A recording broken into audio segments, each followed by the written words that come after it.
মুম্বাই নামটা কি জানো? আসলে এক দেবীর নামে রাখা।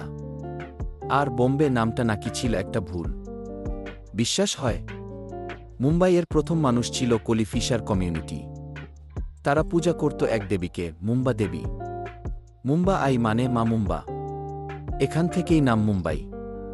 কিন্তু বোম্বে নামটা কোথা থেকে এলো জানো? এটা ছিল বিদেশিদের ভুল উচ্চারণ। পর্তুগিজরা বোম বাহিয়া বলতো, মানে গুডবে। ইংরেজরা ভুলে শুনে লিখে ফেলল বোম্বে, অর্থাৎ বোম্বে কলোনিয়াল মিস্টেক। ১৯৯৫ সালে সরকার সিদ্ধান্ত নেয় বিদেশি নাম বাদ। স্থানীয়দের দেবী ও ঐতিহ্যের সম্মানেই বোম্বে থেকে মুম্বাই। একটা শহরের নাম আর তার ভিতর পুরো ইতিহাস, ধর্ম, সংস্কৃতি, ভুল উচ্চারণ সব একসাথে। Mumbai is not just a name, it is identity. এমন অজানা ইতিহাস আরও জানতে চাইলে ইকো কথা ফলো করুন।